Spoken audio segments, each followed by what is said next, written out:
সূরা আহজাব 16 নম্বর আয়াতে আল্লাহ বলেন কুল্লা ইয়ানফাকুমুল ফিরারু ইন ফারারতুম মিনাল মাউতি আবিল কাত। নবী আপনি বলেন মরণ থেকে মানুষ যতই পালায় পালানো তার কোনো কাজে আসবে না, মরণ তাকে পাকড়াও করবে, এতে কোনো সন্দেহ নাই। সূরা নিসা 78 নম্বর আয়াতে আল্লাহ বলেন আইনামা তাকুনু ইউদরিকুমুল মাউত ওয়ালাউ কুনতুম ফি বুরুজিম মুশাইয়াদা। কাচের একটা খাঁচা বানাও, এই খাঁচার মধ্যে কোনো পিঁপড়া মাকড়সা ঢোকার জায়গা নাই, তুমি যদি ওই জায়গায়ও থাকো আল্লাহ কয় মরণ তোমাকে পাকড়াও করবে, কোনো সন্দেহ নাই। সূরা আরাফ 34 নম্বর আয়াত, সূরা ইউনুস 49 নম্বর আয়াত আল্লাহ বলেন লিকুল্লি উম্মাতিন আজাল, আমার আপনার আমাদের সকলের প্রত্যেকের মরণের সময় নির্ধারণ করা। ইযা জাআ আজালুহুম, মরণ যখন আসবে লা ইস্তাখিরুনা সাআ ওয়া লা ইস্তাকদিমুন, এক মিনিট আগেও না পরেও না, ওই সময় মরণ হবে, এতে কোনো সন্দেহ নাই। সূরা মুনাফিকুন 11 নম্বর আয়াতে আল্লাহ বলেন ওয়ালাই ইউআখিরুল্লাহু নাফসান ইযা জাআ আজালুহা, মরণ আসলে আল্লাহ কাউকে আর এক সেকেন্ড একটা মুহূর্ত সময় দিবে না। প্রত্যেকটা আয়াত বলছে মরণ আসবে শেষ, মরণ আসবে শেষ। মরার পর আমার আপনার নাম হয় লাশ। লাশ আরবি লাশাইয়া থেকে, আরবি লাশাইয়া অর্থ কিছুই না। এই লাশাইয়া থেকে লাশ মানে মারা যাওয়ার পর আমি আপনার কারো ভাই ছিলাম, কারো বন্ধু ছিলাম, কারো বাবা ছিলাম, কারো দুলাভাই ছিলাম, কারো বেয়াই ছিলাম, কারো তালুই ছিলাম, কারো আত্মীয় ছিলাম, কিন্তু মারা যাওয়ার পর আমার আপনার নাম দুনিয়ার মানুষ দিয়ে দেয় লাশ। লাশের সোজা বাংলা, সোজা বাংলা হলো তুই কিছুই না। লাশের বাংলা হলো তুমি কিছুই না, তোমার এই কফিনে ফালায়া রাখছি, খাটে ফালায়া রাখছি, তুমি কিছু না, তুমি এখন শেষ। কে আমার ভাই, কে আমার আত্মীয়, লাশ তার নাম। তো আল্লাহ বলেন এটা আসলে আর কাউকে এক সেকেন্ড সুযোগ দেওয়া হবে না, আগেও না মরেও না। খুব মন দিয়ে শুনবেন, গুরুত্বপূর্ণ কয়েকটা কথা বলবো। মৃত্যুর আগে আমরা যারা মৃত্যুবরণ করব মুসলমান, আমাদের সদা সর্বদা মৃত্যুর কথা স্মরণ করা দরকার। তিরমিজি শরীফের 2458 নম্বর হাদিসে রাসূল করিম সাল্লাল্লাহু আলাইহি সাল্লাম বলেন ওয়া তাতাযাক্কারুল মাউতা ওয়াল বিলা, আমি আপনি আমরা সব সময় এই চিন্তা করা দরকার, মরণ আর মরণের পরে যে আমি আর আপনি পচে যাব, এই বিষয়টা আমাদের চিন্তা করা দরকার। আমি আপনি পচে যাব মরণের পর। আল্লাহ নবীর হাদিস দ্বারা বোঝা যায় ইমানদার যখন মারা যাবে, মারা যাওয়ার আগে ইমানদারের কিছু ভালো অবস্থা প্রকাশ পায়। যদি তার মরণটা ভালো, তার কপালে লিপিবদ্ধ থাকে, তার কিছু ভালো আলামত প্রকাশ পায়। তিরমিজি শরীফের 2142 নম্বর হাদিসের বর্ণনা, আল্লাহ নবী বলেন ইদা আরাদাল্লাহু বিআবদিন খায়রা, কোন মানুষের যখন আল্লাহ কল্যাণ চায় ইস্তামালাহু, তাকে কাজ করার সুযোগ আল্লাহ করে দেয়।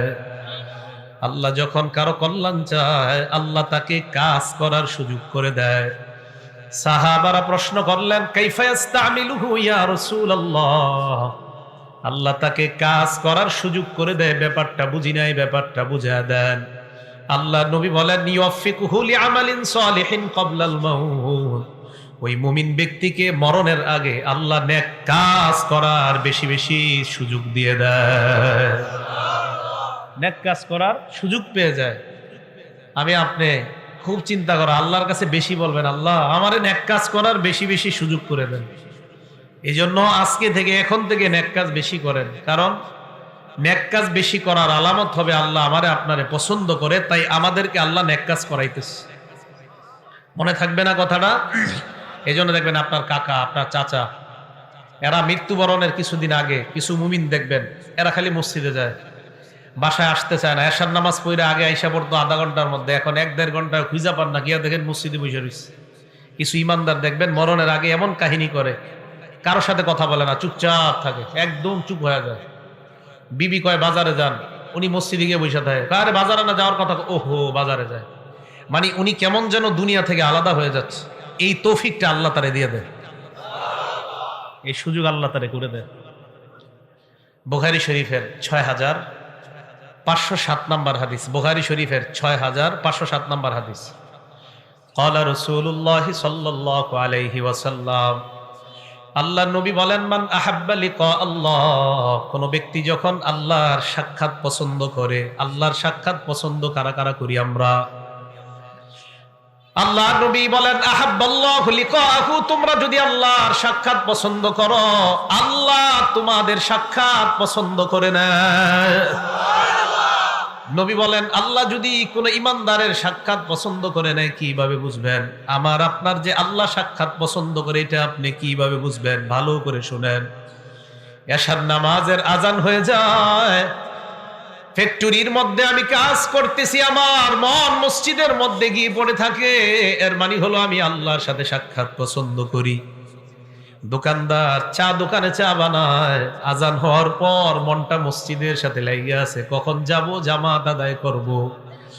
কোন মুসলমান ঘরে কাজ করে আজান দেয়, ওই মুহূর্তে পেরেশান হয়ে যায়, কখন মসজিদে আসবে আর নামাজ আদায় করবে।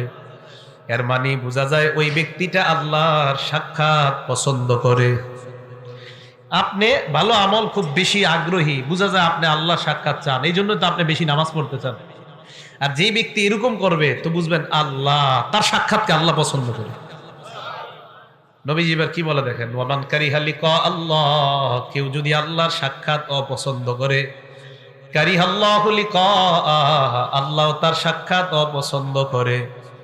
সুদ খায় যে মানুষটা, বুঝতে হবে আমি আল্লাহর সাথে দেখা করতে চাই না। ঘোষ খায় যে মানুষটা, বুঝতে হবে ওই লোকটা আল্লাহর সাথে দেখা করতে চায় না, পছন্দ করে না। আবার আল্লাহ তার সাক্ষাৎ পছন্দ করে না। সুদখোরের সাথে আবার আমার কিসের সাক্ষাৎ, ঘোষখোরের সাথে কিসের সাক্ষাৎ? নবীর এক বিবি বলে, ইয়া রাসূলুল্লাহ, আপনি হাদিসের ব্যাপারটা আমাদেরকে ব্যাখ্যা করে বুঝায় দেন। আল্লাহ নবী কয়, আয়েশা অথবা কোন এক বিবিকে ডাক দিয়ে বলেন, ইন্নাল মুমিনা ইযা হাদারাহুল মাউত, ইমানদারের কাছে যখন মরণ উপস্থিত হয়ে যায়, ইমানদারের কাছে যখন মরণ উপস্থিত হয়ে যায়, ইমানদারের কাছে যখন মরণ উপস্থিত হয়ে যায়, তাকে আল্লাহর পক্ষ থেকে স্পেশাল দুইটা সুসংবাদ দিয়ে দেওয়া হয়। এক নাম্বার সুসংবাদ, বিরদুয়ানিল্লাহ, ইমানদার যখন মৃত্যুবরণ করবে, আল্লাহর পক্ষ থেকে বলা হয় তোমার চিন্তা নাই, কারণ আল্লাহ তোমার উপর সন্তুষ্ট। দুই নাম্বার সুসংবাদ দেওয়া হয়, ওয়া কারামাতিহি, চিন্তার কোনো কারণ নাই, কবরে যাওয়ার পর আল্লাহ তোমাকে সম্মানিত করার ওয়াদা করেছেন।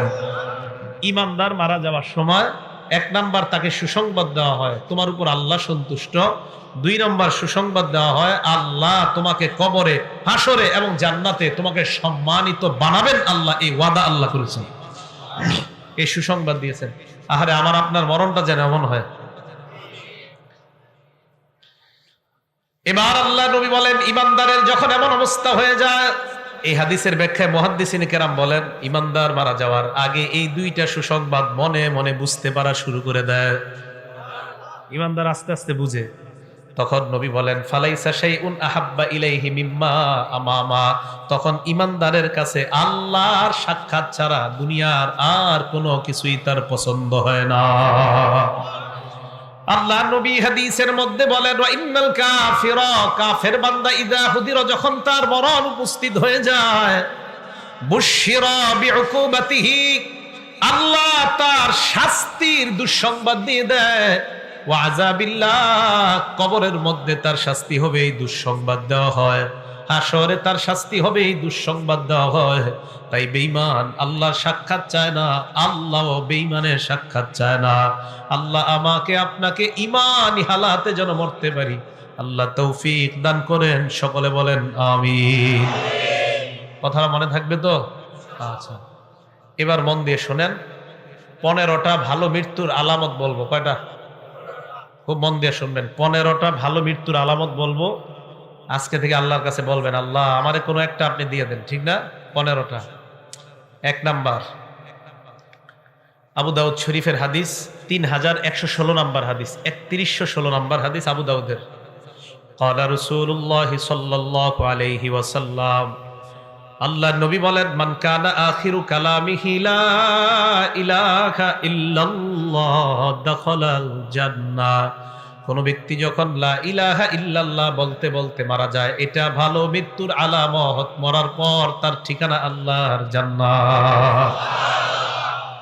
মনে থাকবে তো? আল্লাহ আমার সামনে যারা, আমি সহ আমার মা বোন যারা শুনতেছে, আমাদের সকলকে আপনি মরণের সময় কালিমা নসিব করে দিয়েন। এক নাম্বার, কালিমা আল্লাহ নসিব করে দেন। দুই নাম্বারটা মন দিয়ে শোনেন, কপাল ঘামায়া যাবে। ইমানদারের একটা আলামত এটাও, মৃত্যুর সময় ইমানদারের কপাল ঘামায়া যাবে। সুবহানাল্লাহ। কপাল।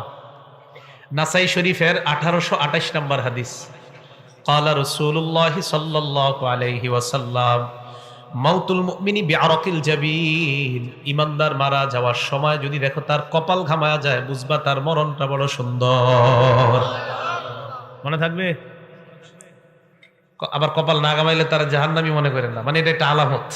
কপাল ঘামিয়ে যাওয়া এটা ভালো মৃত্যুর একটা লক্ষণ। এটা হলো 2 নাম্বার। 3 নাম্বার, জুমার দিন অথবা জুমার রাত্রে যদি কোনো ইমানদার মারা যায়, জুমার দিন অথবা জুমার রাতে, জুমার দিন অথবা জুমার রাতে, তিরমিজি শরীফের 1074 নম্বর হাদিস, তিরমিজি শরীফের 1074 নম্বর হাদিস, ক্বালা রাসূলুল্লাহ সাল্লাল্লাহু আলাইহি ওয়াসাল্লাম, আল্লাহর নবী বলেন, মা মিন মুসলিমিন ইয়ামুতু ইয়াউমাল জুমআতি আও লাইলাতাল জুমআ, কোন মুসলমান যদি বৃহস্পতিবার রাত, বুঝেন, বৃহস্পতিবার রাত সূর্য ডুবার পর থেকে, বৃহস্পতিবার সূর্যটা ডুবে যাওয়ার পর থেকে জুমার রাত শুরু হয়ে যায়, বৃহস্পতিবার সূর্যটা ডুবার পর থেকে জুমার রাত শুরু হয়ে যায়। আল্লাহর নবী বলেন, এই জুমার রাত যদি কোনো মুসলমান মারা যায়, অথবা পরের দিন সূর্য ডুবার আগে যদি কোনো মুসলমান মারা যায়, আল্লাহর নবী বলেন, এই মুসলমান ইল্লা বুকিয়া ফিতনাতাল কবর, আশা করা যায় কবরের আযাব থেকে আল্লাহ তাকে হেফাজত করবেন। কবরের আযাব থেকে আল্লাহ আমাদেরকে আপনি জুমার রাত বা জুমার দিনে ইমানি হালাতে কালিমা পড়তে পড়তে সেজদা অবস্থায় মৃত্যু দিয়েন। এ হলো 3 নাম্বার। 4 নাম্বার, আল্লাহ রাস্তায় শহীদ যারা হয়, সুবহানাল্লাহ। মুসলিম শরীফের হাদিস 4835 নাম্বার হাদিস। মুসলিম শরীফের হাদিসের নাম্বারগুলো তখন মিলবে যদি হাদিস সংখ্যা হয় 7453, মোট হাদিস হবে। ক্বালা রাসূলুল্লাহ সাল্লাল্লাহু আলাইহি ওয়াসাল্লাম, আল্লাহর নবী বলেন, মা তাউদ্দুনা শাহীদা ফীকুম, এ আমার সাহাবারা, তোমরা শহীদ কাকে বলো? সাহাবারা জবাব দিলেন, ইয়া রাসূলুল্লাহ, মান কুতিলা ফি সাবিলিল্লাহ, আল্লাহর রাস্তায় যে নিহত হয় তাকেই আমরা শহীদ বলি। আল্লাহর নবী কয়, ইন্না শুহাদা উম্মতি ইযাল লাকালিল, শুধুমাত্র আল্লাহর রাস্তায় শহীদ হইলে যদি শহীদ বলা হয়, তাহলে তো আমার উম্মতের শহীদের সংখ্যা বেশি হবে না। নবীজি বলেন, আমার কয় উম্মত আছে যারা মাঠে গিয়া শহীদ হতে পারবে? কি বলে দেখেন নবীজি, আমার উম্মতের শহীদের সংখ্যা এত কম হলে চলবে না। সাহাবারা কয়, হুজুর বাড়তে পারে কিভাবে? আল্লাহর নবী কয়, হ্যাঁ, তোমরা মনে রাখবা, মান কুতিলা ফি সাবিলিল্লাহ ফাহুয়া শাহীদ, যেই ব্যক্তি আল্লাহর রাস্তায় শহীদ হয়, নিহত হয়, সেও শহীদ। নবী বলেন, ওয়ামান মাতা ফি সাবিলিল্লাহ, আল্লাহর রাস্তায় বের হইয়া রাস্তার মধ্যে যদি কেউ মারা যায়, আল্লাহ তাকেও শাহাদাতের মর্যাদা দিয়ে দেয়। ওয়ামান মাতা ফিত তাউন, আমার কোন ইমানদার উম্মত যদি মহামারীতে মারা যায়, প্লেগ রোগে মারা যায়, মহামারী করোনা ওমিক্রনে যদি আমার কোন ইমানদার উম্মত ইমান নিয়ে মারা যায়, আল্লাহর নবী বলেন, ফাহুয়া শাহীদ, আমার ওই উম্মতকে আল্লাহ শাহাদাতের মর্যাদা দিয়ে দেয়। 4 নাম্বার, ওয়ামান মাতা ফিল বাতনি, আমার কোন উম্মত যদি অনেক দিন যাবত পেটের রোগে থাকে, পেটের রোগ, পেটের খারাপ, পেট খারাপ, আমার কোন উম্মত যদি পেটের রোগে মারা যায়, আল্লাহ তাকেও শাহাদাতের মর্যাদা দিয়ে দেয়। পেট খারাপের রোগে কেউ মারা গেলে বুঝতে হবে তার মরণটা ভালো। এই বুঝে আসছে? মহামারীতে মারা গেলে ইমানদার, বুঝতে হবে মরণটা ভালো। ইমানদার পেট খারাপ অবস্থায় মারা গেলে বুঝতে হবে তার মরণটা ভালো। ইমানদার আল্লাহর রাস্তায় মারা গেলে বুঝতে হবে তার মরণটা ভালো। আল্লাহ আমাদের সকলকে শাহাদাতের মর্যাদা দান করেন। 5 নাম্বার, আপনি কোনো দেয়ালের নিচে দাঁড়ায় রয়েছেন, একটা ওয়ালের নিচে দাঁড়ায় রয়েছেন, একটা ডাব গাছের নিচে দাঁড়ায় রয়েছেন, একটা তাল গাছের নিচে দাঁড়ায় রয়েছেন, তাল পুইরা আপনি মারা গেছেন, ডাব পুইরা আপনি মারা গেছেন, দেয়াল আপনার মাথায় পুইরা আপনি মারা গেছেন। আজিমপুরে জিহাদ নামে একটা ছেলে কিছুদিন আগে আপনার দেয়াল পরে মারা গেছে। তা আপনারা এরকম কোন দেয়ালের নিচে দাঁড়িয়ে আছেন, মারা গেছেন। বুখারী শরীফের 652 নম্বর হাদিস, ক্বালা রাসূলুল্লাহ সাল্লাল্লাহু আলাইহি ওয়াসাল্লাম, আল্লাহর নবী বলেন সাহিবুল হাদাব, আমার উম্মতের কোন ব্যক্তি যদি দেয়াল ধসে অথবা কোনো কিছু ধসে তার উপর পড়ে আর সে মারা যায়, আল্লাহ আমার এই উম্মতটাকেও শাহাদাতের মর্যাদা দিয়ে দেয়। সমস্ত হবে ভালো মৃত্যু। 6 নাম্বার আল্লাহর নবী বলেন, ইবনে মাজাহ হাদিস নাম্বার 2803 নাম্বার হাদিস, 2803 নাম্বার হাদিসের বর্ণনা। নবী বলেন আল মারআতু তামুতু বিজুমাইন শাহাদা, আমার কোন উম্মতের মহিলা পেটের মধ্যে বাচ্চা ধারণ করার পর, পেটের বাচ্চার বয়স হয়ে গেছে 6 মাস 7 মাস 8 মাস 9 মাস 10 মাস, পেটে বাচ্চা থাকা অবস্থায় যদি ওই মহিলাটা মারা যায় অথবা বাচ্চা প্রসব করার সময় যদি মারা যায়, আল্লাহ এই মহিলাকেও শাহাদাতের মর্যাদা দিয়ে দেয়। একটা মহিলা পেটে বাচ্চা 7-8 মাসে মহিলাটা মারা গেছে, তো বুঝতে হবে মহিলাটার মৃত্যু ভালো একটা লক্ষণ। এ হলো 6 নাম্বার। 7 নাম্বার নাসাই শরীফের 1846 নাম্বার হাদিস, নবীজি বলেন সাহিবু জাতিল জামবি শহীদ, আমার কোন উম্মতের যদি বিষ ফোড়া হয়, সুবহানাল্লাহ, কি ফোড়া? বিষের জ্বালায় টিকতে পারতেছে না, বিষ ফোড়া এত পরিমাণ হয়, অপারেশন হয়, আবার বিষ ফোড়া হয়, আবার অপারেশন, আবার বিষ ফোড়া, বারবার বিষ ফোড়া। এই বিষ ফোড়ার বিষের আঘাতে আমার উম্মত যদি মারা যায়, আল্লাহর নবী কয় আমার এই উম্মতকেও আল্লাহ শাহাদাতের মর্যাদা দিয়ে দেয়। বিষ ফোড়া, এই কথা মনে থাকবে আপনাদের। 8 নাম্বার, এটাও নাসাই শরীফের 1846 নাম্বার হাদিস। ক্বালা রাসূলুল্লাহ সাল্লাল্লাহু আলাইহি ওয়াসাল্লাম সাহিবুল হারাকি শাহীদুন, আমার কোন উম্মত যদি আগুনে জ্বলে মারা যায়, ঝালকাঠির লঞ্চের মধ্যে আমার যতগুলা উম্মত আগুনের মধ্যে পুড়ে মারা গিয়েছে, আমার ওই উম্মতকেও আল্লাহ শাহাদাতের মর্যাদা দিয়ে দেয়। সাহিবুল হারাক, শহীদ, আগুনে পুড়ে মারা গেলে আমার উম্মত এও শহীদ। আবার ইচ্ছা করে আগুনে জাপ দেন না কিন্তু, তাহলে আত্মহত্যা। হ্যাঁ, বুঝে আসছে তো? এলো 8 নাম্বার। 9 নাম্বার বুখারী শরীফের 2840 নাম্বার হাদিস, এটা মন দিয়ে শুনেন। আপনার ঘরে ডাকাত ঢুকছে, ডাকাত চোর ঢুকছে। ক্বালা রাসূলুল্লাহ সাল্লাল্লাহু আলাইহি ওয়াসাল্লাম মান কুতিলা দুনা মালিহি ফাহুয়া শাহীদ, আমার কোন উম্মত সম্পদ রক্ষা করতে গিয়ে যদি মারা যায়, নিহত হয়ে যায়, সম্পদ রক্ষা করতে গিয়ে আমার উম্মত যদি নিহত হয়, ঘরের মধ্যে চোর ঢুকছে, এই চোরকে প্রতিহত করতে গিয়ে ছুরির আঘাতে যদি আমার উম্মত মারা যায়, আল্লাহর নবী কয় ফাহুয়া শাহীদ, আমার ওই উম্মতকেও আল্লাহ শাহাদাতের মর্যাদা দিয়ে দেয়। সম্পদ রক্ষা করতে গেছেন আপনি, আপনার মেরে ফেলছে, আপনি শহীদ হয়ে যাবেন। 9 নাম্বার। তাহলে এই মৃত্যু যদি হয় বুঝতে হবে ভালো মৃত্যু। 10 নাম্বার, এই 10 নাম্বার হাদিসটা নাসাই শরীফের হাদিস, হাদিস নাম্বার 4095, নাসাই শরীফের 4095 নাম্বার হাদিস। ক্বালা রাসূলুল্লাহ সাল্লাল্লাহু আলাইহি ওয়াসাল্লাম, আল্লাহর নবী বলেন মান কুতিলা দুনা আহলিহি ফাহুয়া শাহীদ, আমার কোন উম্মত যদি পরিবার রক্ষা করতে গিয়ে মারা যায়, সন্তান রক্ষা করতে গিয়ে, বিবি রক্ষা করতে গিয়ে, ছেলে রক্ষা করতে গিয়ে যদি মারা যায়, আল্লাহর নবী কয় আমার ওই উম্মতকেও আল্লাহ শাহাদাতের মর্যাদা দিয়ে দেয়। 11 নাম্বার, এটাও নাসাইর 4095 নাম্বার হাদিসের বর্ণনা। আল্লাহর নবী বলেন মান কুতিলা দুনা দীনিহি, আমার কোন উম্মত ইসলাম রক্ষা করতে গিয়ে যদি শহীদ হয়, সুবহানাল্লাহ, ইসলাম রক্ষা করতে গিয়ে যদি আমার কোন উম্মত নিহত হয়, ইসলাম নবীর ইজ্জত হেফাজতের জন্য আমার কোন উম্মত মিছিলে বের হয়, কারা জানি গুলি করে আমার উম্মতকে যদি নিহত করে, আল্লাহর নবী কয় আমার ওই উম্মত ইসলাম রক্ষা করতে গিয়ে, দিন রক্ষা করতে গিয়ে যদি নিহত হয়, আল্লাহ তাকেও শাহাদাতের মর্যাদা দিয়ে দেয়। 12 নাম্বার, এটাও নাসাইর 4095 নাম্বার হাদিসের বর্ণনা।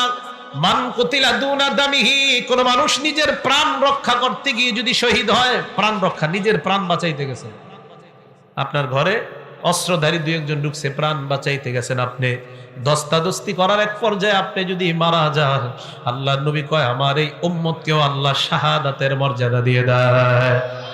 এই মৃত্যুগুলা ভালো মৃত্যু। এটা হলো 12 নাম্বার। 13 নাম্বার, এটা নাসাই শরীফের 4096 নাম্বার হাদিস।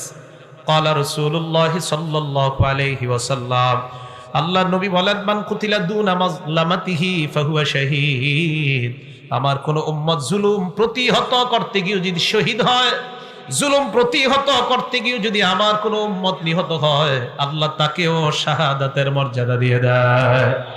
আপনি জুলুম বাধা দিতে গেছেন, আপনারা মাইরা ফেলছে, আপনি শহীদ, আল্লাহ এই মৃত্যুটাও ভালো মৃত্যু। সুবহানাল্লাহ। 14 নম্বর, তিরমিজি শরীফের 1665 নম্বর হাদিস। এই হাদিসটা মন দিয়ে শুনেন। রিবাতু ইয়াউমিন ফি সাবিলিল্লাহি আফযালু রুব্বামা ক্বালা খায়রুম মিন সিয়ামি শাহরিন ওয়া কিয়ামিহি। আল্লাহর রাস্তায় গিয়ে যদি কেউ এক রাত্র পাহারা দেয়, কেউ যদি আল্লাহর রাস্তায় গিয়ে একদিন পাহারাদারি করে, এক মাস রোজা রাখলে আর রাতের বেলা তাহাজ্জুদ পড়লে যে সওয়াব, এক রাত পাহারাদারি করলে আল্লাহ তাকে সেই পরিমাণ সওয়াব দিয়ে দেয়।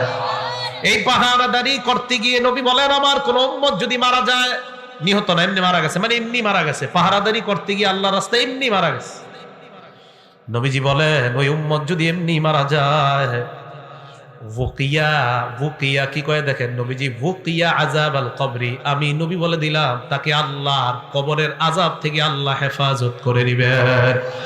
শুধু তাই নয়, ওয়া নুমিয়া লাহু আমালুহু ইলা ইয়াউমিল কিয়ামা, তার আমল আল্লাহ বাড়াইতে থাকবে কিয়ামত পর্যন্ত। তার আমল শুধু বাড়তেই থাকবে, কমবে না। আল্লাহর রাস্তায় পাহারাদারি করতে গিয়ে যদি কেউ মারা যায়, আল্লাহর এই মৃত্যুটাও বুঝতে হবে সুন্দর মৃত্যু। আল্লাহ আমাদের সকলকে এই জাতীয় মৃত্যু যেন আমাদের হয় আল্লাহ তৌফিক দান করেন।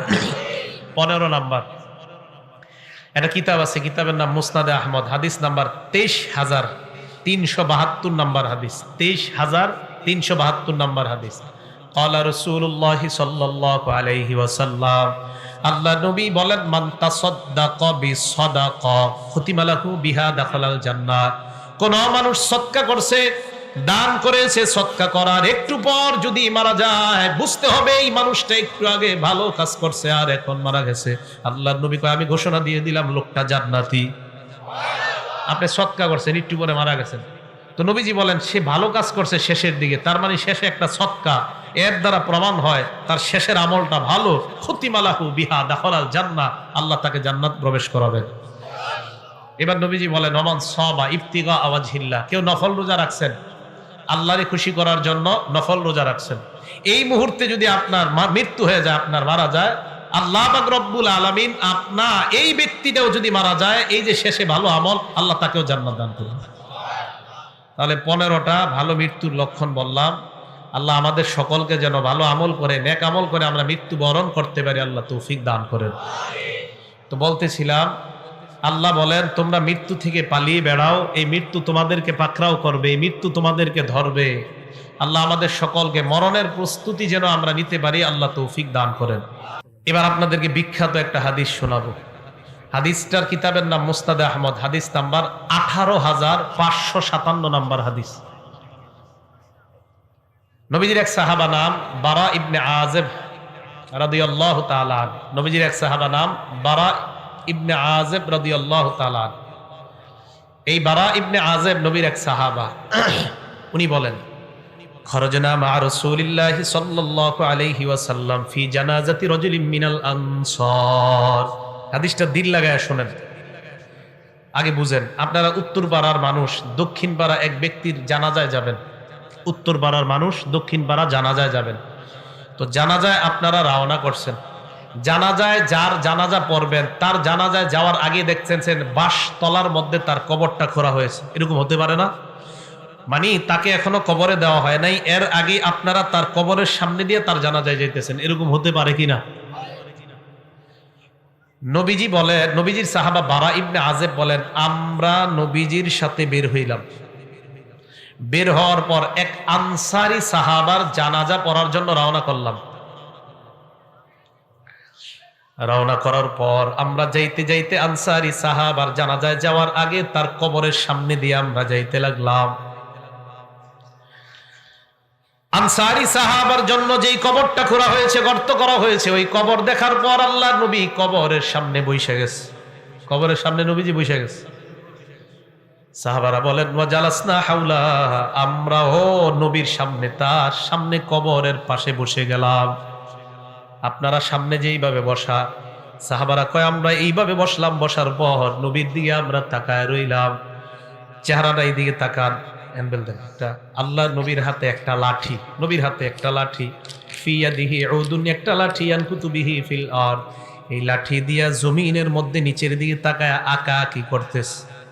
অনেক সময় মুরব্বী যাদের হাতে লাঠি থাকে এদের সাথে যদি রাস্তায় দাঁড়ায় দাঁড়ায় কথা বলেন, এমনি মনের অজান্তে দেখবেন লাঠি দিয়ে আঁকতেছে মাটিতে, এটা হয়। কিন্তু আমাদের নবীজির হাতে একটা লাঠি, এই লাঠি দিয়া এইভাবে মাটিতে আঁকা কি করতেছে, বসা বসা।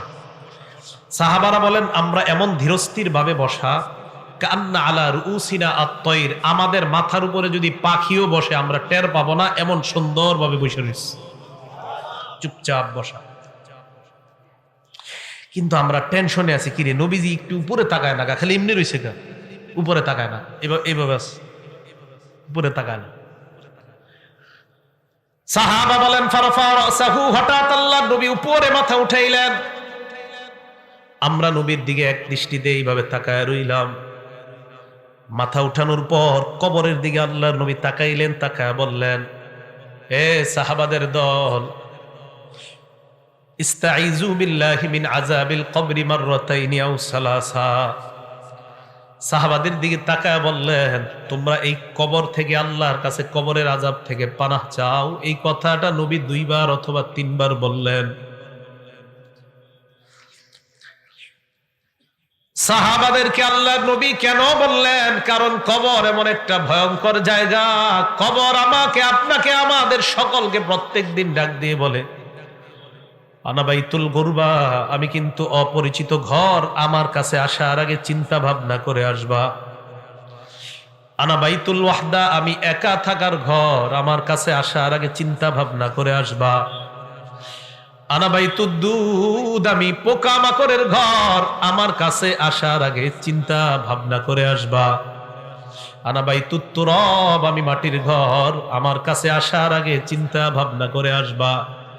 মুসলমান মাটির উপর যখন একটা দৌড় দেন, সাবধানে দৌড় দিবেন। এক বর্ণনায় পাওয়া যায় জমিনের উপর যারা জোরে জোরে চলে, হতে পারে এর কারণে কবর তার সাথে ভয়ঙ্কর আচরণ করবে। কবর বলবে, আমার পিঠের উপর বড় ধম্ব বরে তুমি চলেছিলা, আজকে আমি কবরের আচরণ তুমি লক্ষ্য করতে পারবা। এক বর্ণনায় কবর এমন চাপ দিবে, চাপ দেওয়ার পর আপনার 2 পাশের সিনার হাড্ডিগুলা একটা আরেকটার মধ্যে ঢুকে যাবে। নবী বলেন, কবর থেকে তোমরা পানাহ চাও, কবরের আযাব থেকে পানাহ চাও। কথাটা নবী 2 বার অথবা 3 বার বললেন। এবার আল্লাহর নবী কয়, জানোনি কেন? ফা ইন্নাল আবদাল মুমিনা ইযা কানা ফি ইনকিতাইম মিনাদ দুনিয়া ওয়া ইকবালিম মিনাল আখিরাহ। মুমিন যখন দুনিয়া থেকে বিদায় নেওয়ার সময় হয় আর আখিরাতের দিকে যখন মুমিন রওনা করা শুরু করে দেয়, নাজালাত ইলাইহি মালাইকাতুম মিনাস সামা বিদুল ওয়ুজুহ, সুন্দর চেহারাওয়ালা আল্লাহর হাজার হাজার ফেরেশতারা ওই ঈমানদারের আত্মাকে স্বাগত জানানোর জন্য উপস্থিত হয়ে যায়। ঈমানদার বিদায় নিবে, সুন্দর চেহারা বিশিষ্ট হাজার হাজার ফেরেশতারা ঈমানদারের সামনে আসে। আসার পর দেখেন, আপনারা দেখবেন যদি কোনো মুমিন মারা যায়, মারা যাওয়ার সময় কিন্তু আমরা একটু অনেক সময় বুঝতে পারি যে এই লোকটা মারা যাইতে পারে। আজকে মুমূর্ষ, মানে মুমূর্ষ রোগী যারে বলি, হাদিসে আসছে ইয়াজলিসু মিনহু মাদ্দা বাসরিহি, ঈমানদার এইভাবে চোখ দিয়া তাকাইলে তার দৃষ্টি যেই পরিমাণ যায়, ফেরেশতারা 2টা কাতার হয়ে ঈমানদারের দৃষ্টির শেষ সীমানা পর্যন্ত তার আত্মাকে স্বাগত জানানোর জন্য তারা বসে অপেক্ষা করতে থাকে। কথাটা কি বুঝে আসছে আপনাদের? তো সবাই অপেক্ষায় আছে, সবাই তো অপেক্ষায় আছে। হাত্তা ইয়াজিআ ইলাইহি মালাকুল মাউত, মরণের ফেরেশতা তার কাছে এসে যায়। জোরে বলেন, কোন ফেরেশতা? মালাকুল মাউতের নাম কি? ও কয় জিবরাইল। মালাকুল মাউতের নাম কি? আজরাইল। যদি আমার কাছে আসে, আপনার কাছে আসে, এক সময় যদি বাংলাদেশের 10 জন মারা যায়, আমেরিকার 10 জন, পাকিস্তানের 10 জন, ভারতের 10 জন যদি একই সময় মারা যায়, আজরাইল কোন দেশে আছে? হ্যাঁ, সব জায়গায়। হ্যাঁ, সব জায়গায়। এটা বিপদের প্রশ্ন কিন্তু। হ্যাঁ, সবাই মন দিয়ে শোনেন। আমগো দেশে 10 জন, পাকিস্তান 10 জন, ভারত 10 জন, ইন্দোনেশিয়া 10 জন, অস্ট্রেলিয়া 10 জন একই সময় মারা গেছে। আজরাইল কোন জায়গায় আছে?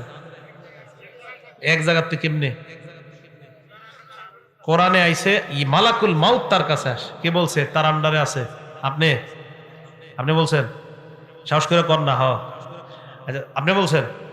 মাশাআল্লাহ, সবাই বলেন মাশাআল্লাহ। অনেক সময় কেউ কিছু কইলে ডরে কইতেছে না, পরে আবার এই ব্যাপারে আর একটা হাদিস শোনাই দিই। উনি যে ডরে কইতেছে নাই, এক সাহাবা নবীজি সাল্লাল্লাহু, এটা কিন্তু আমাদের বিষয়বস্তু না, ওনার কারণে আর কি, উনি যে ডরে কয় নাই, তো ডরে না কওয়ার একটা ফায়দা আছে, এটা বলি। এক সাহাবা নবীজি যখন নামাজ থেকে উঠছে, উঠার পরে বলছে সামি আল্লাহু লিমান হামিদা। বলেন তো আপনারা আমরা কি বলি? আমরা পিছন থেকে এক সাহাবা বললেন আল্লাহুম্মা রাব্বানা ওয়া লাকাল হামদ হামদান কাসীরান তাইয়িবান মুবারাকান ফীহ। সালাম ফিরানোর পর আল্লাহ নবী বললেন, সব সাহাবারা কমায়া বলছে, বাড়ায়া কে বলছে? তাড়াতাড়ি কও। যিনি বাড়ায়া বলছো তিনি বলো। এই জায়গায় একটা হাদিস মনে রাখবেন, আল্লাহ নবীকে সাহাবারা বলছে হুজুর আপনি কি আম করে দেখেন। মনে মনে মনে মন দিয়ে শোনেন, ইবনে হাজার আসকালানী ওই কথাটা লেখছে, আল্লাহ নবী কয় আমি সামনে থেকে যেমন দেখতে পাই, পিছন থেকেও সুন্দরভাবে আল্লাহ ওই মুহূর্তে তোমাদেরকে দেখা দেয়। এই কে বলছো বলো? কেউ কয় না, শিকারি আহে না। নবীজি বললেন সাহস করে বলো কে বলছো। তো এক সাহাবা আস্তে আস্তে হুজুর আমি। নবীজি কয় তুমি বলছো? কয় হ্যাঁ। কয় সাহস করে বলে ফেলো। কয় জি হুজুর আমি বলছি। আল্লাহ নবী কয় তুমি এত সুন্দর একটা তাসবিহ পাঠ করছো, তোমার এই তাসবিহাত, এই সওয়াব আল্লাহর কাছে নেওয়ার জন্য প্রায় 30 জনের কাছাকাছি ফেরেশতা লড়াই করতেছে, কার আগে কে তোমার সওয়াব আল্লাহর কাছে নিয়ে যাবে। যারা মাঝে মাঝে কইলেন সাহস করে কইবেন আমি, এটা কইলে লস নাই। দেখছেন নি, মালাকুল মাউত লিডার একজন আজরাইল, ওনার অধীনে অসংখ্য অগণিত কাজ করে। বুঝে আসছে তো? তাই একজন কইয়া লাইছে আপনাদেরকে রক্ষা করছে, উনি আপনাদের মান সম্মান রাখছে। তো মালাকুল মাউত একজন আজরাইল, উনি লিডার, ওনার অধীনে কোটি কোটি ফেরেশতা কাজ করে। সুবহানাল্লাহ। মালাকুল মাউত তার সামনে আসার পর ওই যে ইমানদার মারা যাবে, তার একদম মাথার কাছে বসে, মাথার কাছে বসার পর ইমানদারকে ডাক দেয়, ইয়াতুহান নাফসুল হামিদা, হে প্রশংসনীয় আত্মা। সুবহানাল্লাহ। উখরুজি, তুমি বের হও, ইলা রব্বিন রাদিন আনকি গায়রি গদবান, তুমি এমন রবের দিকে বের হও যে রব তোমার উপর সন্তুষ্ট, তিনি তোমার উপর অসন্তুষ্ট না। তাড়াতাড়ি তুমি বের হও। হাদিসে আসছে ইলা রব্বিন রাদিন আনকি গায়রি গদবান ওয়া মাগফিরাতিম মিনাল্লাহ। ওই নফসটাকে মালাকুল মাউত বের করতে করতে কয় সুসংবাদ নিয়ে নাও, আল্লাহ তোমার জিন্দেগীর সব গুনাহগুলো মাফ করে দিয়েছে। আসো আসো। ইমানদারের আত্মাটা যখন বের করার পর মালাকুল মাউত আত্মাটা তার হাতের মধ্যে চোখের পলক পরিমাণও রাখতে পারে না।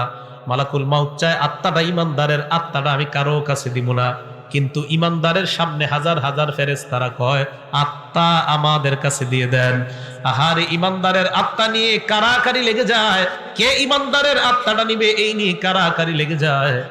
বালিশে আজকে মাথাটা লাগায় চিন্তা করেন, আমার আপনার আত্মা এইভাবে হয় কি হয় না, চিন্তার বিষয়। ইমানদারের আত্মা সামনের ফেরেশতারা কয় আমাদের কাছে দিয়ে দেন। হাদিসের মধ্যে আসছে ফেরেশতাদের কাছে দুইটা জিনিস আছে। এক নাম্বার মাহুম কাফরুম মিন আকফানিল জান্নাহ, জান্নাতের কাফনের কাফর বিছায়া কয় ও মালাকুল মাউত, ইমানদারের আত্মাটা এই জান্নাতের কাফনের কাপড়ের মধ্যে দিয়ে দেন। জান্নাতের কাফনের কাপড়। মুসনাদে আহমদ হাদিস নাম্বার 18,557 নম্বর হাদিস। আবু দাউদ হাদিসটা সংক্ষেপে আসছে। এই হাদিসের মান সহিহ। সহিহুল জামেও আসছে। নাসিরউদ্দিন আলবানী যে কিতাব লেখছে ওখানে আসছে। তাতে আহলে হাদিস ভাইরাও এই হাদিস নিতে পারেন, টেনশনের কিছু নেই। তো রাসূল করিম সাল্লাল্লাহু আলাইহি ওয়াসাল্লাম বলেন মালাকুল মাউত যারা সামনে যে ফেরেশতারা হাজার হাজার, তারা জান্নাতের কাফনের কাপড়টা বিছায় কয় আত্মাটা এই জায়গায় দাও। দেখেন কি কয়, আত্মা ওই কাফনের মধ্যে দেওয়ার পর হানুতুম মিন হানুতিল জান্নাহ, জান্নাতের সুগন্ধি লাগায় দেয়। সুবহানাল্লাহ। সুগন্ধি লাগায় ইমানদারের আত্মাটা এইভাবে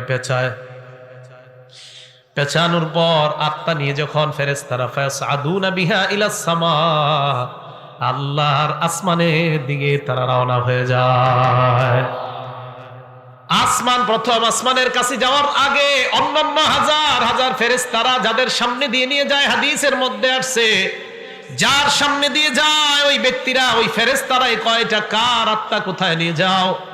আত্মা বহনকারী ফেরেশতারা কয় ফুলান ইবনু ফুলান, এটা উমকের আত্মা উমক জায়গায় নিয়ে যায়। ভালুকার উমকের আত্মা, উমকের সন্তান উমকের আত্মা। এই ফেরেশতারা কয় তোমরা কিভাবে বুঝতে পারলা? কয় আমরা এমন সুন্দর একটা ঘ্রাণ পাইলাম, এত সুন্দর ঘ্রাণ এই দুনিয়ার অন্য কোথাও আমরা পাই না। ইমানদারের আত্মা থেকে এত সুন্দর ঘ্রাণ বের হয়। আত্মা কোথায় নিয়ে যাও? কয় আসমানে নিয়ে যাই। প্রথম আসমানের কাছে যাওয়ার পর আসমানের দরজা খুলে দেওয়া হয়। প্রথম আসমানের ফেরেশতারা, হাদিসের মধ্যে আল্লাহ নবী বলেন, যত ফেরেশতাদের সামনে দিয়ে আত্মাটা যায়, প্রত্যেক ফেরেশতা স্বাগত জানাইতে জানাইতে আত্মা উপরের দিকে পাঠায় দেয়। 2 নাম্বার আসমান, 3 নাম্বার আসমান, এইভাবে 7 আসমানের উপর আত্মা যখন চলে যায়, আল্লাহ পাক রব্বুল আলামিন বলে, ফেরেশতাদের দল এবার থাম, আর আত্মা উপরে উঠানোর কোনো প্রয়োজন নাই। আল্লাহ তখন বলে, উকতুবু কিতাব আব্দি ফি ইল্লিয়িন, আমার বান্দার আমলনামা ইল্লিয়িনের মধ্যে তোমরা লিপিবদ্ধ করে দাও। ইল্লিয়িন একটা সুন্দর জগতের নাম। আমার বান্দার আমলনামা এই জগতের মধ্যে তোমরা লিপিবদ্ধ করে আমার বান্দাকে জান্নাতি ঘোষণা দিয়ে দাও। ইল্লিয়িনের মধ্যে আমলনামা দেওয়ার পর ভালো করে শুনবেন, ইমানদারের আত্মা 7 আসমানের উপর, আমরা দেহটাকে বাসতলায় নিয়ে দাফন করতেছি, ঠিক না? আমরা জানাজা দিলাম, জানাজা দেওয়ার পর যখন আত্মাটা আমরা নিয়ে যাই, দেহটা, এক বর্ণনায় আসছে ইমানদারের দেহ কবরে নেওয়া পর্যন্ত হাজার হাজার ফেরেশতারা কবর পর্যন্ত তাকে স্বাগত জানাইতে জানাইতে কবরের কাছে নিয়ে যায়। ইমানদারের আত্মা আমরা দাফন করলাম, দেহ দাফন করলাম, আত্মা আসমানের উপর। আল্লাহ পাক রব্বুল আলামিন বলে, ফেরেশতাদের দল আমার বান্দার আত্মাটা কবরের মধ্যে তার দেহের মধ্যে ঢুকিয়ে দাও। ইমানদারের দেহের মধ্যে আত্মা ঢুকিয়ে দেওয়ার পর ফায়াতিয়ানিহি মালাকান, 2 জন ফেরেশতা ইমানদারের কাছে উপস্থিত হয়ে যায়। উপস্থিত হওয়ার পর ফায়ুজিলিসানিহি, তারে বসায়, বসানোর পর ফায়াস আলানিহি, তাকে প্রশ্ন করে। 1 নাম্বার, মার রব্বুকা, তোমার রবকে জবাব দাও। ওই বান্দা জবাব দেয়, রব্বি আল্লাহ, চিল্লায় বলেন আমাদের রব কে। এই কথার উপর অটল থাকতে হবে, কিন্তু এই কথার উপর কি থাকতে হবে? অটল কেন থাকতে হবে? সূরা হামিম আস-সাজদা 24 নাম্বার পারা 19 নাম্বার পৃষ্ঠা, সূরা হামিম আস-সাজদা আয়াত নাম্বার 30। এই সূরাটাকে সূরা ফুসসিলাত বলা হয়। আল্লাহ বলেন, ইন্নাল্লাযীনা ক্বালু রাব্বুনাল্লাহ, নিশ্চয়ই যারা বলে আমাদের রব আল্লাহ, নিশ্চয়ই যারা বলে আমাদের রব আল্লাহ, সুম্মাস্তাকামু, এই কথার উপর অটল থাকে। জোরে বলেন, কি থাকে? আওয়াজ দিয়ে বলেন, আমাদের রব কে? আল্লাহ। রূহের জগতে আল্লাহ আমাকে, আপনাকে, আমাদেরকে প্রশ্ন করছে, আলাস্তু বিরাব্বিকুম, আমি কি তোমাদের রব না? কাফের, বেঈমান, নবী, ওলি সবার আত্মা জবাব দিয়ে বলছে, আল্লাহ আপনি আমাদের রব। বেঈমানরাও বলছে আপনি আমাদের রব, ইমানদাররাও বলছে আপনি আমাদের রব, নবী, ওলি, ওলামায়ে কেরাম সাধারণরাও বলছে আপনি আমাদের রব। এবার আসেন, আল্লাহ বলছে আমি কি তোমাদের রব না? এই কথার অর্থ হলো 6টা। জোরে বলেন, কয়টা? 1 নাম্বার, আমি কি তোমার ব্যক্তি জীবনের রব না? 2 নাম্বার, আমি কি তোমার পারিবারিক জীবনের রব না? 3 নাম্বার, আমি কি তোমার সামাজিক জীবনের রব না? 4 নাম্বার, আমি কি তোমার অর্থনৈতিক জীবনের রব না? 5 নাম্বার, আমি কি তোমার রাষ্ট্রীয় জীবনের রব না? 6 নাম্বার, আমি কি তোমার আন্তর্জাতিক জীবনের রব না? 1 নাম্বার, আমি তোমার ব্যক্তি জীবনের রব কিনা? আমি বলছি আল্লাহ আপনি আমার ব্যক্তি জীবনের রব। তাহলে ব্যক্তি জীবনে তুমি নামাজ কায়েম যদি করো, হক ভাবে চলো, তাহলে ব্যক্তি জীবনে আমাকে তুমি রক্ষা করলা। তুমি তোমার পারিবারিক জীবনে আমাকে রব মানেছো কিনা? হ্যাঁ মাবুদ, আপনাকে আমি পারিবারিক জীবনে রব মানলাম। তোমার বিবি বেপরদায় চলে কেন? মাবুদ, আমি আমার বিবিকে বেপরদায় চালাই না, বিবি উল্টা পাল্টা নিজের থেকেই চলে, তাহলে সমস্যা নাই। আর যদি বলেন বিবি আমার আশকারায় পর্দা করে না, আল্লাহ বলবেন তাহলে তুমি পারিবারিক জীবনে আমাকে রব মানো নাই। আপনি আপনার বিবিকে নামাজি বানাইতে পারেন না, আপনার ছেলেকে নামাজ পড়তে বলেন না, মেয়েকে নামাজ পড়তে বলেন না, তার মানে পারিবারিক জীবনে আল্লাহর রব মানেন নাই। 3 নাম্বার, সামাজিক জীবনে রব। সমাজের কয়টা মানুষের দাওয়াত দিছেন? নামাজের দাওয়াত দিছেন কয়টা? সৌদি আরবের হুজুরে আর খুঁজে ফতুয়া পায় না, তাবলিগওয়ালা করে বিরুদ্ধে ফতুয়া দিস। তাস খেলা, জুয়া খেলা, মদ বার হয়। সৌদি আরবে হালাল জুয়াখানা খুলছে। কি জুয়াখানা? নাম দিছে হালাল জুয়াখানা। তাস খেলা হয়, মদ হয়, জুয়া হয়। আর আমাদের দেশে রিয়ালখোর হুজুররা কয় খুব ভালো কাজ করেছে, অথচ তাস খেলা, জুয়া খেলা, গানের বিরুদ্ধে কথা কয় না। বুঝতে হবে রিয়াল খোর হুজুর যারা, এইগুলারে সময়ে সময়ে চেনা যায় এরা আসলে হুজুর না, এরা ইসলামের লেবাসদারি মুনাফিক মার্কার শয়তান। সৌদি আরব আর কিছু খুঁজা পায় না, ফতুয়া দিয়ে দিল তাবলিগওয়ালারা ঠিক না, মায়েরা মানুষের পায়ে ধরে ধরে মসজিদে আনে, এরা ঠিক না। কি ঠিক? তাস খেলা ঠিক, জুয়া খেলা ঠিক। সৌদি আরবের এই সমস্ত ফতুয়া গণার টাইম নেই আমাদের, এদের গণার টাইমই নেই। আপনারা চিন্তা করেন না, আমাদের দেশে ওলামায়ে কেরাম এমন আছে যারা ওই দেশে আলেমদেরকে গণাই ধরে না, বসতে বলেন এদেরকে গণাই পাত্তাই দেয় না, এইগুলা গণার মধ্যেই নেই। এরা ফতুয়া দেয়, কয় তাবলিগওয়ালারা ঠিক না, বেহক, এই হক। বইয়া টাস খেলবার ফতুয়া দিবা, তুমি ওই টাস খেলুন না ফতুয়া মার্কা আমাদের ওলামায়ে কেরাম। আর আমাদের দেশের মুসলমান কেন, সারা পৃথিবীর মুসলমানরা ওই টাস খেলা মার্কা হুজুরদের ফতুয়া গ্রহণ করবে না, ফতুয়ার খুঁজে পায় না। তাবলিগওয়ালারা খারাপ। তো 3 নাম্বার সামাজিক জীবনের রব, মানুষের দৈরা দৈরা নামাজ আনে, এইটা ভাল লাগে না। 4 নাম্বার অর্থনৈতিক জীবনের রব কে বলেন? তাহলে সুদ খান কেন? অর্থনৈতিক জীবন যদি রব হয় আল্লাহ, তাহলে সুদের কারবার কেন করো? 5 নাম্বার রাষ্ট্রীয় জীবনে রব কে বলেন? তাহলে রাষ্ট্রীয়ভাবে ইসলামের কোন মিছিল ডাক দিলে যাওয়ার জন্য সবাই রাজি আছেন কিনা? আন্তর্জাতিক জীবনে রব কে বলেন? আন্তর্জাতিকভাবে যদি আল্লাহ বা নবী অথবা ইসলামকে অপমান করা হয়, বাংলাদেশের মুসলমানরা মুসলমান হিসাবে আমরা প্রতিবাদ সর্বস্তরে জানাইতে রাজি আছি না? এটাই হবে 6 জীবনে রব মানা। মনে থাকবে তো? তো আল্লাহরে বলছি আল্লাহ আপনি আমাদের রব। এবার আসেন সূরা হামিম আস-সাজদা 30 নম্বর আয়াতে, নিশ্চয়ই যারা বলে আমাদের রব কে, কয় জীবনে, এই তো মাশাআল্লাহ বলেন, নিশ্চয়ই যারা বলে আমাদের রব কে, কয় জীবনে। কবরের মধ্যে প্রশ্ন করবে তোমার রব কে, ওই ব্যক্তি জবাব দিবে আমার রব হলেন আল্লাহ। 2 নাম্বার ওমা দীনুকা, তোমার ধর্ম কি, জবাব দিবে দীনিয়াল ইসলাম, আমার ধর্ম হলো ইসলাম। 3 নাম্বার প্রশ্ন করবে ওয়ামান হাদার রাজুলুল্লাযী বুইসা ফীকুম, এই মানুষটাকে চেনো যাকে তোমাদের মাঝে প্রেরণ করা হয়েছে, জবাব দিবে হাজা নাবিয়্যুনা মুহাম্মাদুন সাল্লাল্লাহু আলাইহি ওয়াসাল্লাম, উনি আমাদের নবী মুহাম্মদ সাল্লাল্লাহু আলাইহি ওয়াসাল্লাম। এই প্রশ্নের 3টা জবাব দেওয়ার পর ফেরেশতারা বলবে কিভাবে তুমি এই প্রশ্নের জবাব জানতে পারলা? ওই ব্যক্তি জবাব দিবে করাতু কিতাবাল্লাহ, দুনিয়ার মধ্যে আল্লাহর কালাম পড়েছিলাম, না পড়লে পারলেও উলামায়ে কেরামের কাছে গিয়েছিলাম, মাহফিলে তাফসীরে গিয়েছিলাম, উলামাদের সোহবতে থাইকা প্রশ্ন 3টার উত্তর আমরা জেনে নিয়েছি আল্লাহ। ও ফেরেশতারা, এইভাবে দুনিয়ার মধ্য থেকে প্রশ্ন 3টা যাই না কবরের মধ্যে আসলাম। ফেরেশতাদের সাথে ওই বান্দার কথোপকথনের পর্যায়ে আল্লাহ ডাক দিয়ে বলবে এ ফেরেশতারা থাম, সুবহানাল্লাহ, এই থাম থাম, আন সাদাকা আবদি, আর প্রশ্ন করার দরকার নাই, আমার বান্দা যা বলছে আমি আল্লাহ তাকে সত্যায়ন করে দিলাম। হ্যাঁ, আমি সত্যায়ন করে দিছি। আল্লাহ সত্যায়ন করলে আর কিছু লাগবে? এবার দেখেন সত্যায়ন করার পর আল্লাহ কি কয় দেখেন, আহারে আমি আপনি আমরা আমাদের আব্বা আমাদের দাদা মারা গেলে, হ্যাঁ আমি আমার আব্বারে দাফন করছি, মনে আছে?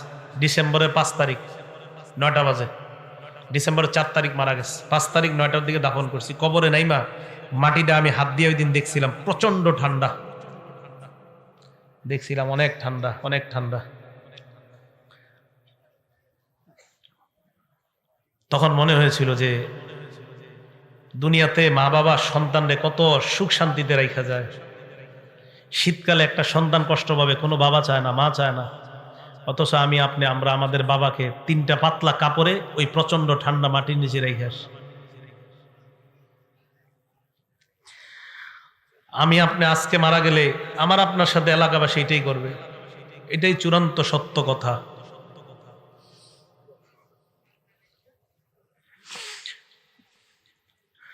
মারা যাওয়াটাই চূড়ান্ত সত্য কথা, মারা থেকে কেউ বাঁচতে পারবে না।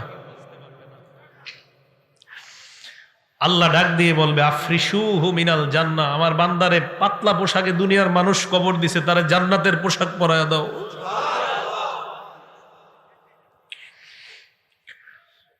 কে জানে আমার আপনার নসিবে এই পোশাক আছে কিনা।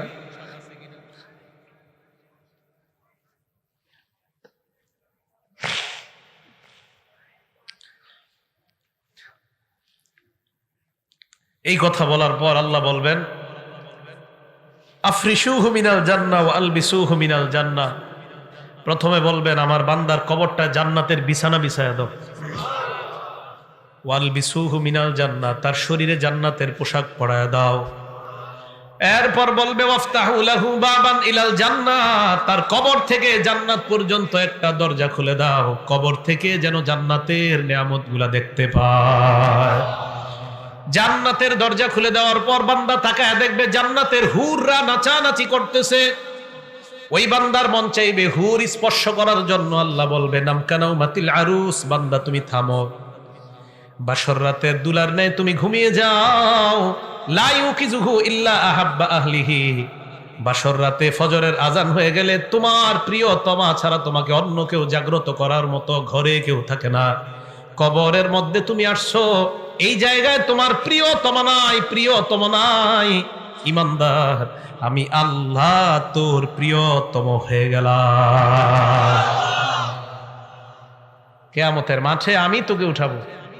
ঘুমা তুই ঘুমা, এখনো জান্নাতে যাওয়ার সময় হয় নাই, কবরে থাকো। তোমার তো কবর থেকে জান্নাতের নিয়ামত উপভোগ করার সুযোগ দিয়েছি, থামো। আরেক বর্ণনায় আসছে ফায়ুফসাহু লাহু কবরুহু, তার কবরটা বিশাল প্রশস্ত করে দেওয়া হবে। মাদ্দা বাসরিহি, তার দৃষ্টি যতটুকু যায় এই পরিমাণ প্রশস্ত করে দেওয়া হবে। প্রিয় ভাইয়ারা, জামির দিয়ার ভাইয়ারা, আমার আপনার কবরটা, আমার আপনার মৃত্যুটা, আমার আপনার কবরটা যেন এমন কবরই হয়। আমি আপনাদের জন্য দোয়া করবো, আপনারা আমার জন্য দোয়া করবেন। কে মারা যাই এটা নিশ্চিত বলা যায় না আমি জান্নাতি, নিশ্চিত বলা যায় না আপনি জান্নাতি, নিশ্চিত বলা যায় না আমি জাহান্নামী, নিশ্চিত না আপনি জাহান্নামী। কত কিছু ভাবেন যে কত বড় হুজুর সামনে বসছে, কিন্তু আমি যদি জান্নাতি না হই কি লাভ হবে বলেন আমার এই সার্টিফিকেটের। এই জন্য মরণের চিন্তাটা খুব বেশি করা দরকার। আল্লাহ আমাদের সকলকে তৌফিক দান করেন। ওই বান্দাকে কবরের মধ্যে রাখার পর হঠাৎ ওই বান্দা যখন কবরে থাকবে, এক বর্ণনা আসছে বান্দা দেখবে তার কবরে সুন্দর একটা মানুষ। হ্যাঁ, এই তুমি কে? বলবে আনা আমালুকা সলি, আমি তোমার নেক আমল, আমি নেক আমল। নবীজি এই কথা মনে আসেনি, নবীজি এই হাদিস বৈশা শোনাইতেছে কোথায় বুঝলে গেছে? হ্যাঁ, হাদিস শেষ হয় নাই কিন্তু এখনো, কবরের সামনে বসে এই হাদিস শোনাইতেছে। এবার সাহাবাদেরকে বললেন ওয়া ইন্নাল আবদাল ফাজিরা, পাপাচার বান্দার মরণের যখন সময় হয়ে যায়,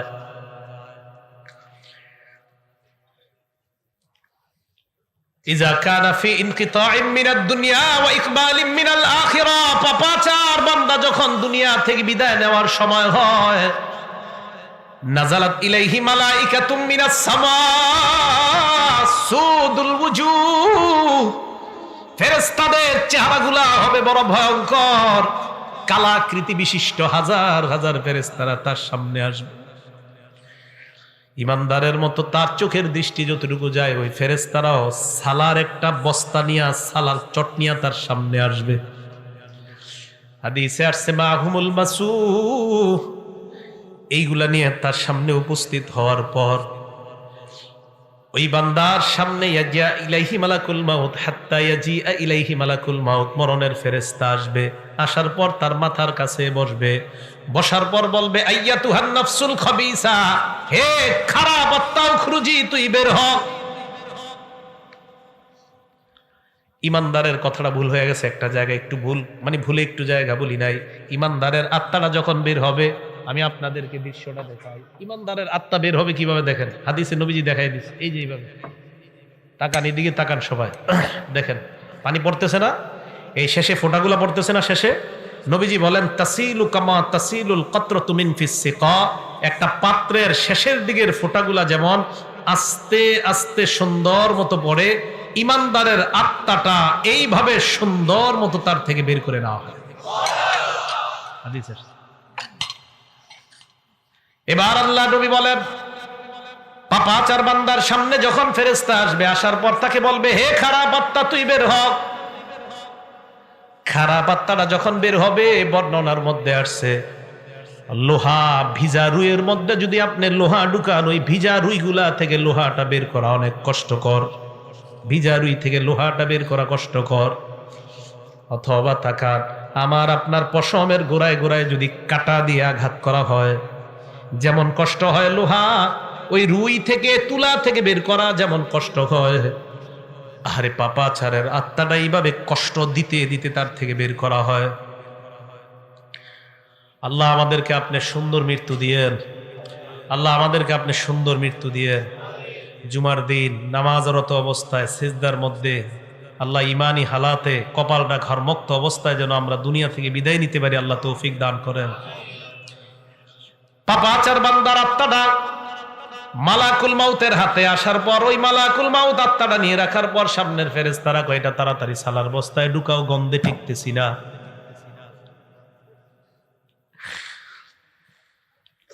আত্মাটা এইভাবে পেঁচানোর পরে আত্মা নিয়ে যখন রওনা হয় অন্য অন্য ফেরেশতারা কয় কার আত্মা কোথায় নিয়ে যাও, সরাও তাড়াতাড়ি। আত্মা বহনকারী ফেরেশতারা বলবে কেন, কয় গন্ধে টিকতেছি না, এইটা এইখান থেকে সরাও। এত গন্ধ কেন, সরাও। আত্মা যখন উপরে নিয়ে যায় প্রথম আসমানের কাছে যাওয়ার পর আল্লাহ কয় ফেরেশতারা এই আত্মার উপরে উঠানোর কোনো দরকার নাই, আত্মাটা আসমানে আনারই কোনো দরকার নাই। উক্তুবু কিতাব আবদি ফি সিজ্জিন, আমার বান্দার আমল নামা সিজ্জিন নামক জায়গার মধ্যে লিপিবদ্ধ করে দাও। চিল্লায়া বলেন নাউজুবিল্লাহ। আমল নামা ওই জায়গায় লিপিবদ্ধ করে দেওয়ার পর আমরা পাপাচার বান্দার দেহটা কবরের মধ্যে রাখলাম। কবরে রাখার পর আল্লাহ বলেন তার আত্মা কবরে তার দেহের মধ্যে ঢুকিয়ে দাও। কবরে তার দেহের মধ্যে আত্মা ঢুকিয়ে দেওয়ার পর ফায়াতিয়ানিহি মালাকান, দুইজন ভয়ঙ্কর ফেরেশতা আসবে, মাথার চুলগুলা পায়ের মধ্যে পড়বে। দেখতে চোখগুলা মনে হবে ভয়ঙ্কর চোখ বিশিষ্ট ফেরেশতারা এসে বলবে ইউজিলিসানিহি, তাকে বসাবে। ওই বান্দা তাদের দিকে তাকায় তার অবস্থা খারাপ হয়ে যাবে। প্রশ্ন করবে মার রব্বুকা, তোর রবকে জবাব দে। বান্দা বলবে হা হা লা আদরি, এই প্রশ্নের জবাব আমার জানা নাই। 2 নাম্বার ওয়ামা দিনুকা, তোমার ধর্ম কি, জবাব দাও। বান্দা বলবে হা হা লা আদরি, আমার প্রশ্নের জবাব জানা নাই। 3 নম্বরে বলবে ওয়ামান হাদার রাজুল, এই মানুষটাকে চিনো। ওই বান্দা বলবে হা হা লা আদরি, আমার প্রশ্নের জবাব জানা নাই। এই কথা বলার পর ওই ফেরেশতাদের প্রশ্ন উত্তর পর্ব চলার পর আল্লাহ ডাক দিয়ে বলবে ফেরেশতারা থাম।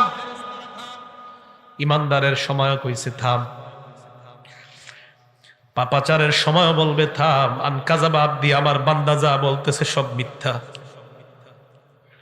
আমি আল্লাহ তারে মিথ্যাবাদী বললাম, এটা মিথ্যাবাদী, এটা মিথ্যাবাদী, সর তোরা এখান থেকে সর। আলবিসুহু মিনান নার, তার শরীরে জাহান্নামের আগুনের পোশাক পরায়া দে। ওয়াফরিশুহু মিনান নার, তার জব কবরের মধ্যে জাহান্নামের বিছানা বিছায়া দাও। কোরআনে আল্লাহ বলেন লাহুম মিন জাহান্নামা মিহাদ ওয়া মিন ফাওকিহিম গাওয়াশ, নিচে তাকায়া দেখবে নিচের বিছানাটা আগুনের বিছানা, উপরে তাকায়া দেখবে কবরের ডান্ডা। এই ডান্ডা নিয়ে লোকটাকে একটা জোরে আঘাত করবে। হাদিসে আসছে ইয়াসিহু সাইহা, এমন জোরে একটা চিৎকার মারবে ইয়াসমাউহা কুল্লু শাইইন ইল্লা সাকালাইন, দুনিয়ার জিন ইনসান ছাড়া সবাই তার চিৎকারের আওয়াজ শুনতে পায়। গরু শুনতে পায়, ছাগল শুনতে পায়, দুনিয়ার মানুষ আর জিন ছাড়া সবাই তার চিৎকারের আওয়াজ শুনতে পায়। এই জন্য মুসলমান সাবধান, পাপাচার হয়ে মৃত্যুবরণ করলে কবরের অবস্থাটা হবে বড় ভয়ঙ্কর। আল্লাহ বলবে ওয়াফতাহু লাহু বাবান ইলান নার, তার কবর থেকে জাহান্নামের একটা দরজা খুলে দাও। হাদিসে আসছে ফায়াতিহা মিন সাবুবিহা ওয়া হারুরিহা, কবরের প্রচন্ড গরম, জাহান্নামের গরমগুলা তার কবরে একটু পর পর বারবার আসতে থাকবে। এই ভয়ঙ্কর আগুনের উত্তাপে চারদিকে যখন তাকায় দেখবে নিচে আগুন, উপরে আগুন, চারদিকে আগুন আর আগুন।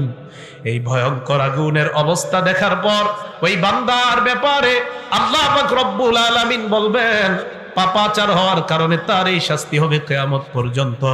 এই জন্য মুসলমান, পাপাচার অবস্থায় আমার আপনার মৃত্যু যদি হয় তাহলে আমার আপনার অবস্থাটা হবে ভয়ঙ্কর। আল্লাহ আমাকে আপনাকে সবাইকে উত্তম মুমিন হিসাবে যেন আমরা মরতে পারি আল্লাহ তৌফিক দান করেন, বলেন আমিন। মৃত্যুর যন্ত্রণা এই ভোগ করা আর মরণের সময় আমার আপনার অবস্থা যদি হয় ভয়ঙ্কর, একটু চিন্তা করবেন আজকে বালিশে মাথা লাগায় আল্লাহ না করুক, আল্লাহ না করুক, আল্লাহ না করুক, আমার আপনার কবরে জাহান্নামের থেকে যদি দরজা দিয়া জানালা দিয়া জাহান্নামের তাপ আর আগুন ঢুকতে থাকে, নিচে আগুন, উপরে আগুন, চারদিকে আগুন, আজকে ল্যাপটা মাথায় দিয়ে অন্ধকার চোখে তাকায় কল্পনা করবেন যে কবরে তো আমি একা থাকতো। এরকম ভয়ঙ্কর অবস্থা তৈরি হয়ে যাবে। তো প্রিয় মুসলমান ভাইয়ারা, এই জন্য আমার আপনার মরণটা যেন উত্তম মরণ হয়, আল্লাহর কাছে খুব বেশি বেশি দোয়া করা। আল্লাহ আমাদের সকলকে উত্তম মৃত্যু নসিব করেন। তো আল্লাহ বলেন, সুম্মা তুরাদ্দুনা ইলা আলিমিল গায়বি ওয়াশ শাহাদা। সূরা জুমআর ৮ নম্বর আয়াতে আল্লাহ বলেন, কোন মরণ থেকে তোমরা পালিয়ে বেড়াও, কোন মরণ থেকে তোমরা পালিয়ে বেড়াও। আল্লাহ বলেন, তোমাদেরকে দৃশ্য অদৃশ্যের রব আল্লাহর দিকে তোমাদেরকে ফিরে যাইতে হবে। ফায়ুনাব্বিউকুম বিমা কুনতুম তা'মালুন, তোমাদেরকে তোমাদের আমল সম্পর্কে আল্লাহ জানায় দিবে কিয়ামতের ময়দানে। হাফেজ সাহেবরা 15 নম্বর পারার 2 নম্বর পৃষ্ঠাটা খুলবেন, খোলার পর আল্লাহ আপনার আমলনামাটা দিয়ে বলবে, ইকরা কিতাবাক, হে বান্দা নে তুই তোর আমলনামা পড় পড় পড়। কাফা বিনাফসিকাল ইয়াউমা আলাইকা হাসিবা, আজকে হিসাবের জন্য তুই যথেষ্ট, তুই তোর আমলনামা পড়। ওই বান্দা আমলনামা খুলবে, খোলার পর 15 নম্বর পারার 18 পৃষ্ঠায় দেখবেন 2 নম্বর লাইন থেকেই শুরু। ফাতারাল মুজরিমিন মুশফিকিনা ফিহি, অপরাধীরা এই দেখেন এইভাবে তাকাবে আমলনামার দিকে, বিশাল বড় বড় চক্ষু করে তাকাবে, তাকায় বলবে, মালি হাযাল কিতাব, এটা আবার কেমন আমলনামা, লা ইউগাদিরু সগীরাতান ওয়ালা কাবীরাতান ইল্লা আহসাহা, এটা দিয়ে ছোট ছাড়ে নাই, বড় ছাড়ে নাই, আমি যত অপরাধ করলাম সমস্ত অপরাধ দেখি এই জায়গার মধ্যে লেখা। এই জন্য মনে রাখবেন, আমার আপনার প্রত্যেক দিন আমার আপনার আমলনামা লেখার জন্য ফেরেশতা কাঁধের মধ্যে আছে। সূরা ইনফিতর 10, 11, 12 নম্বর আয়াতে আল্লাহ বলেন, ইন্না আলাইকুম লাহাফিজিন, তোমাদের সাথে সংরক্ষণকারী ফেরেশতা আছে, কিরামান কাতিবিন, লেখক ফেরেশতারা, ইয়ালামুনা মা তাফআলুন, তোমরা যা করো তারা তা জানে। এবার আপনারা একটা আয়াত সারা জীবন উলামায়ে কেরাম সহ সবাই মনে রাখবেন। সূরা আলাকের 14 নম্বর আয়াতে আল্লাহ বলেন, বান্দা হাত দিয়ে যখন গুনাহ করো, পা দিয়ে যখন গুনাহ করো, চোখ দিয়ে যখন গুনাহ করো, কান দিয়ে যখন গুনাহ করো, সূরা আলাকের 14 নম্বর আয়াতটা মনে রাখবা। আল্লাহ কয়, আলাম ইয়ালাম বিআন্নাল্লাহা ইয়ারা, এই বান্দা, এই তুই কি করস, তুই জানোস না আমি তোরে দেখি? বলতেছ আল্লাহ বলতেছে, এই তুই জানোস না আমি তোরে দেখি? এই যে হাত দিয়ে গুনাহ করতেছে, এই আলাম বিআলাম, এই সে কি জানে না? আল্লাহ কয়, আরে তার কি হলো, সে কি জানে না? বিআন্নাল্লাহা ইয়ারা, আমি আল্লাহ তাকে দেখছি, সে কি জানে না? সে হাত দিয়ে কিভাবে গুনাহ করে, সে জানে না আমি তাকে দেখছি?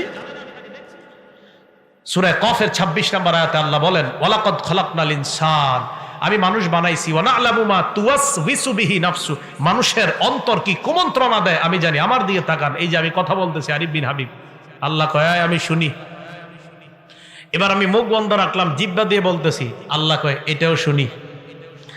মুখ বন্ধ, জিহ্বা বন্ধ, মনে মনে মনে মনে শুধু কল্পনা করছি, আল্লাহ কয় বান্দা এটাও শুনি।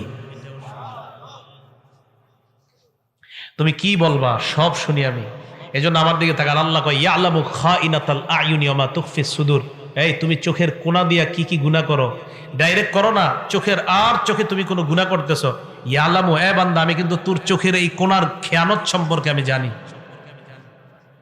রাস্তা দিয়ে হাঁটতেছেন এইভাবে চোখের কোনা দিয়ে গুনাহ করতেছে, একটা আয়াত সারা জীবন মুখস্থ রাখেন, তা আপনার জন্য যথেষ্ট। ইয়ালামু খাইনা, আপনি রাস্তা দিয়ে হাঁটবেন আর চিন্তা করবেন, আল্লাহ বলছে আমার চোখ নাকি কোনো খেয়ানত যদি আশেপাশে চুপে চুপেও করে ফেলে, এটাও আল্লাহ জানে। তো 26 নম্বর আয়াতে আল্লাহ বলেন, আমি কিন্তু জানি। তো জানার পরে আল্লাহ আপনি কিভাবে জানেন? প্রশ্ন, ওয়ানাহনু আকরাবু ইলাইহি মিন হাবলিল ওয়ারিদ, তোমার গলার যে দমনি এটারও আরো কাছে আমি আল্লাহ থাকি।